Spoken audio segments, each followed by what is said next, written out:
Wildlife by Cynthia DeFelice, Chapter 17.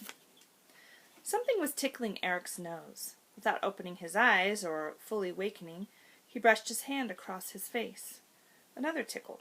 With a groan, he rolled over and pulled the sleeping bag up over his head. Something wet and cold ran along the side of his cheek and into his ear. He sat up abruptly and was astounded to see that it was snowing. His mom had been right. The weather in North Dakota could change mighty fast. Yesterday he'd been wearing a t-shirt. Ordinarily, Eric loved snow and everything about it. Days off from school, building snow forts, going sledding and snowboarding. He didn't even mind shoveling snow most of the time. But it quickly dawned on him that in his present circumstances, snow could be a real problem. Quill, who was curled up in a tight ball, seemed to know it too. She shivered, barely lifting her head. With mixed feelings of awe and dread, he took in the scene around him. The snowflakes were not falling softly and silently like in a snow globe or a Christmas special on TV. They were being driven almost sideways by the fierce north wind that blew across the open prairie land, only landing where there was an obstacle on the ground to stop them. Like his body, Eric noticed that a drift of snow had built up on the side of his sleeping bag. A snowstorm was fun to be out in if you had a warm house to return to, where a cup of hot chocolate waited. But he and Quill had none of that. They needed to find some shelter. Ignoring the complaints from his empty stomach, he reluctantly climbed out of his sleeping bag and put on his warm clothing and rain jacket. Glad that he had chosen a dark green color when he'd picked it out at the mall. He knew that staying dry was important. His sleeping bag was damp on the side, but not too bad. He rolled it up, tied it to his pack, and covered the pack the best he could with one of the large plastic bags he'd brought. Shouldering his gun, he called to Quill. To his relief, she showed no sign of limping. They started off with the wind at their backs. Still, it seemed to cut right through his clothes, and the wet cold stung his exposed face and hands. He hoped moving would help to warm him and Quill, too, until he could find a sheltered place to build a fire. After a short time they reached a dry pothole with a ring of knee-high brush around the edge. The blowing snow had caught on the brush and drifted here, too. To Eric's surprise, Quill immediately grew birdy and froze almost instantly on a hard point. All Eric's concerns about the snow and cold vanished. He raised his gun and got ready, then moved forward with slow, careful steps, crooning in a low, calm voice. "Whoa, Quill. Good girl. What have we got here, huh?" Quill held to a solid point until Eric was close enough to reach down and touch her. Still no bird went up. He walked past her in the direction she was pointing, and stomped down hard with one foot, then another. A rooster pheasant exploded out of a powerful snowdrift, cackling noisily. Eric took aim, waited to let the bird get far enough away so that his shot, if it hit, wouldn't tear the meat up too badly. Instead of the panicked rush he'd experienced with his first couple of birds, everything now seemed to unfold in slow motion. First Quill's point, then the flush of the bird. Lift the gun, swing, now shoot.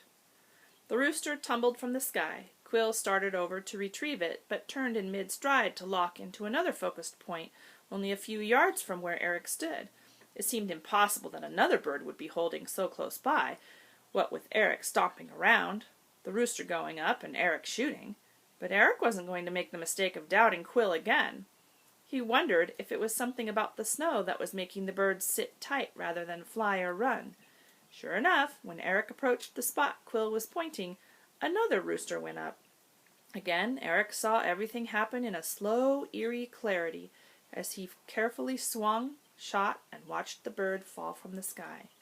Again, Quill started off to retrieve it and, caught by the scent of another bird, went on point. This time Eric saw several birds scurrying every which way through the brush. Quill broke her point and began chasing them, her tail beating back and forth a mile a minute. Then one right after another they all broke from the cover and took to the air. Eric told himself not to be distracted by the wild flurry rising all about him. Instead, he picked out one rooster and focused on it, willing his mind to slow down, see, swing, shoot. The bird dropped. In a frenzy of excitement, Quill raced after the fallen birds. She picked up one, then dropped it to grab another, then dropped that to return to the first. Eric laughed, watching her race from one bird to another, unable to decide which one to pick up. Finally she paused, and Eric thought it was almost as if she was telling herself to settle down and make a plan. Then methodically she picked up one bird, brought it to Eric, went for the second, brought it back, and then went for the third. When Eric had all 3 birds in his hand, he set them on the ground and dropped to his knees. Throwing his arms around Quill's neck, he shouted gleefully, "We're going to eat like kings tonight. You are the most amazing, incredible, wild, crazy, doggiest bird dog in the entire world." Quill looked away modestly for a moment. Then she lifted her head and let out a long "Aroo!" And Eric threw caution to the wind and howled along with her. Grinning to himself, Eric reflected that another nice thing about the prairie was that you could act like a total lunatic, and there was no one around to see or hear. Recovering himself, he field-dressed the birds and put them in his pack. It was still snowing. Now that they had solved their food problem, Eric realized he was wet and getting cold. He thought that, even though it was early, he should begin looking for a place where he and Quill could shelter themselves for the night. After an hour or so, a dilapidated barn came into view. When he had checked it out from a distance, he and Quill went closer. There were no footprints, no car tracks, no signs of people. Eric was also happy to see there was enough snow drifted along the southeast wall to solve the problem of finding water. Peeking into the barn, he felt a sense of elation. It was deserted. There were some bales of straw stacked against one wall. The straw would come in handy for starting a fire and, when it spread out, would make a soft bed as well. His feet were freezing. He took off his pack, left it inside the barn, and went out to scout around for firewood.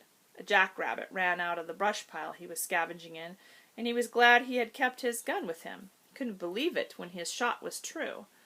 Quill retrieved the rabbit, but unlike with the birds, which she always brought right to Eric's waiting hand, she didn't seem to know what to do with it. Finally, she dropped it about 20 feet from Eric and ran off to sniff around the base of a tree in a show of disinterest. Eric laughed. "So, you only like to chase rabbits, not to retrieve them, is that right?" he asked. "Well, I bet you won't have any trouble eating one." He cleaned the 3 birds and the rabbit, pleasantly surprised by how easily the rabbit's fur coat slipped off. Then he built his fire right on the dirt floor of the barn.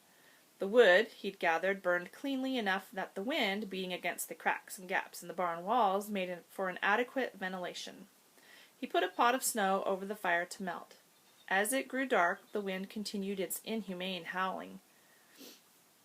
Eric didn't mind the wind. Sheltered from it and from the snow, he felt quite cozy in the circle of firelight and warmth he shared with Quill. He was beginning to get the hang of cooking meat on an open fire. The birds and the rabbit were evenly roasted, or at least pretty evenly, and the meat tasted wonderful. After the meal, stomach full at last, he lay on his side watching the fire. The trouble was, now that he was free to concentrate on something besides his hunger, his mind began to fill with all the depressing thoughts that he'd been trying to avoid. Surely Oma had called his parents. They had to be furious with him, as well as frantic with worry. Had Oma also called the police? Probably. Uneasily, he recalled all the stories about missing children he'd heard on TV. Some of them became big news. Was his picture, the dorky one where his ears looked enormous, plastered all over the nightly news? For the first time, he asked himself what it was that he was really doing. Living a wild life, he had told himself. But now he had to admit that was only true up to a point. In so many ways, he was glad he had these days on the prairie with Quill. He would never forget them. But what was his big plan? To head south? Until what? He reached Mexico? Argentina? To live off the land? Brilliant. Eating birds and stolen junk food? For how long? Forever? Until he was 18? These dismal thoughts were interrupted by a muffled noise from outside the barn. It sounded like the slam of a car door. Quill heard it too and let out 2 sharp barks before Eric managed to shush her. Panicked, Eric jumped up, but quickly realized that he and Quill had nowhere to go.